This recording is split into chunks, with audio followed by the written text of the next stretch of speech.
L'armée arabe syrienne intensifie ses mobilisations au sud d'Idlib et contrôle des auteurs dans la banlieue ouest de Zabadani. Lancement de la 38e conférence annuelle de l'Union des ingénieurs syriens.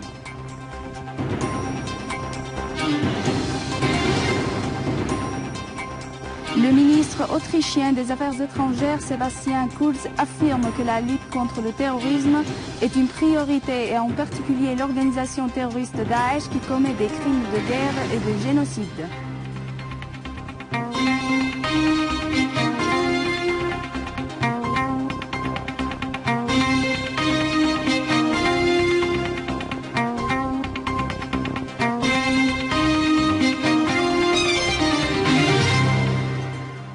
Mesdames et messieurs, bon après-midi. Après les titres, voici notre journal. Les travaux de la 38e conférence annuelle de l'Union des ingénieurs syriens ont commencé à l'hôtel Cham à Damas sous le titre « Par la fermeté de notre peuple et notre armée, nous mettrons en échec le complot et nous reconstruiserons la Syrie ». Hilal El-Hilal, secrétaire régional adjoint du parti Baas arabe socialiste, a affirmé que le peuple syrien a prouvé sa capacité à répondre avec détermination au complot ennemi. Le président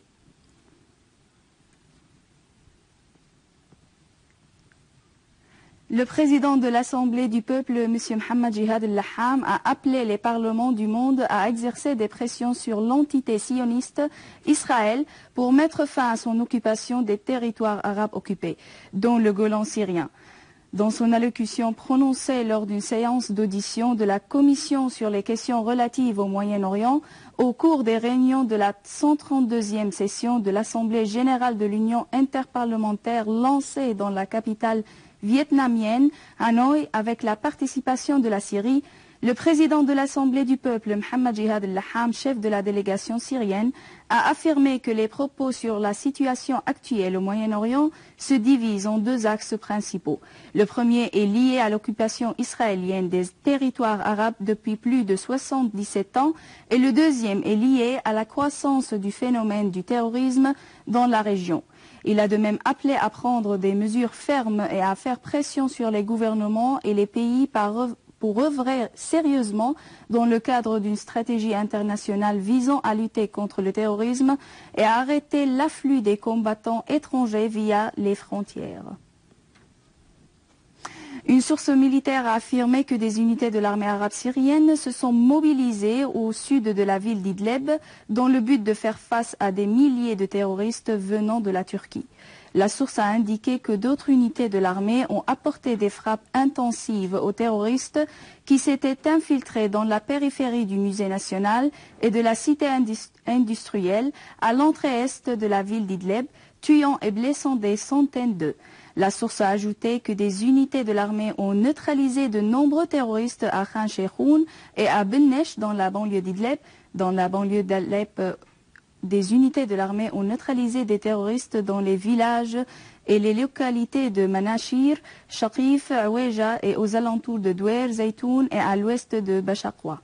Dans la banlieue de Homs, des unités de l'armée ont détruit un véhicule de terroristes doté d'une mitrailleuse lourde au nord-est du bâtiment Al-Kuwaiti à Talbisa, tuant et blessant nombre d'eux dans la banlieue est du gouvernorat. Dans la banlieue de Kounetra, des terroristes appartenant au Front Nosra ont été abattus et blessés dans le village de Msherfa, dans les deux villages de Marj Sultan et Bzena, au sud de Ghouta Sharqiya. Les opérations de l'armée se sont soldées par la neutralisation de nombreux terroristes et la destruction de leurs véhicules.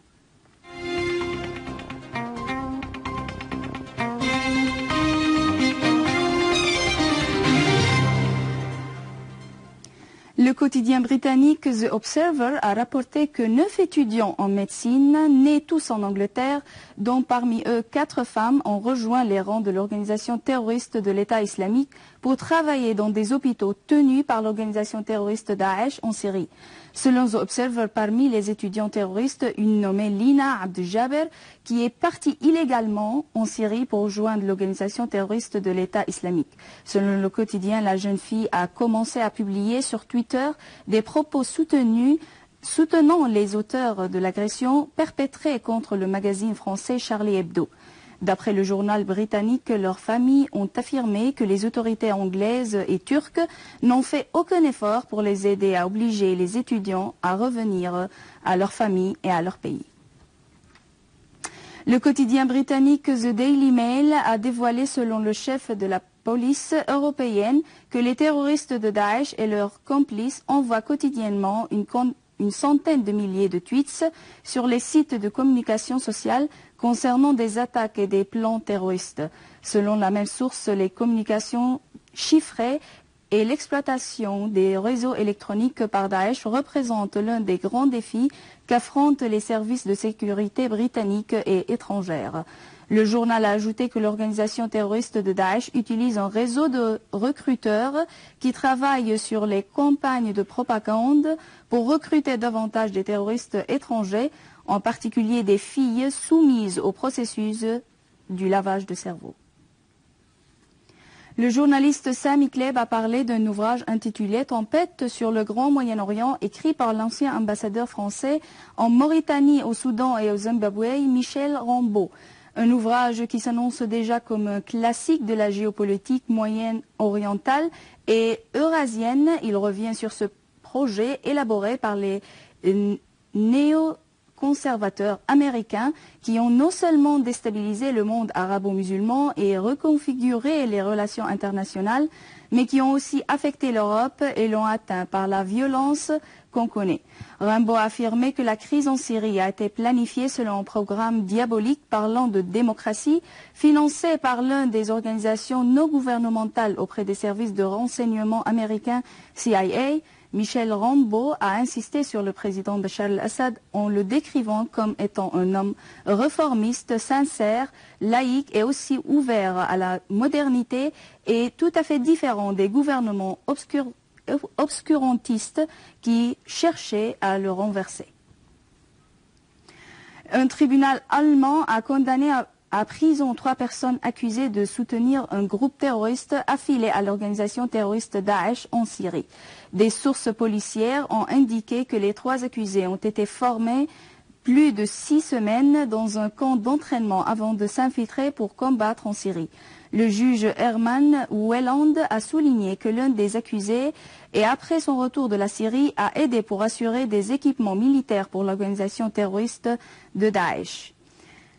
Le ministre autrichien des Affaires étrangères, Sebastian Kurz, a affirmé que la lutte contre le terrorisme est une priorité, en particulier contre l'organisation terroriste de Daesh qui perpètre des crimes de guerre et de génocide.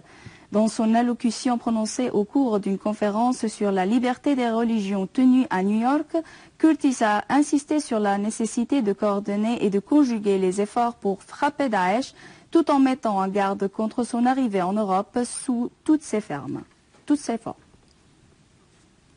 Les avions de guerre de l'Arabie saoudite et du Golfe ont intensifié leur agression aérienne contre le Yémen, visant des infrastructures et des installations vitales et militaires, faisant plus de victimes civiles, dont des femmes et des enfants.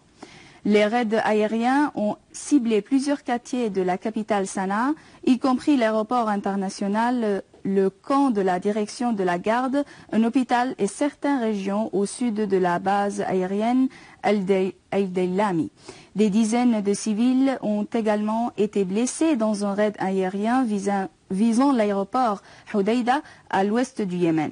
Dans le gouvernorat de Saada, au nord du Yémen, des raids intensifs ont fait des dizaines de morts et des blessés en ciblant des régions résidentielles, des infrastructures, y compris le central de l'électricité de Saada et la prison centrale. À Aden, un dépôt d'armes situé à la montagne de Hadid a été détruit, faisant un grand nombre de morts et de blessés.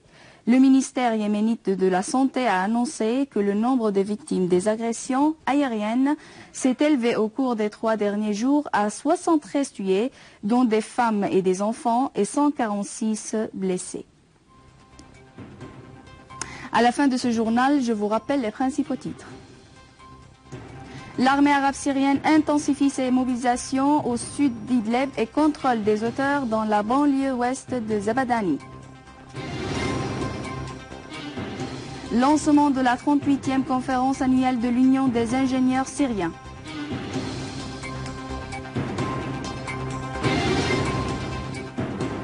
Le ministre autrichien des Affaires étrangères, Sebastian Kurz, affirme que la lutte contre le terrorisme est une priorité et en particulier l'organisation terroriste Daesh qui commet des crimes de guerre et de génocide.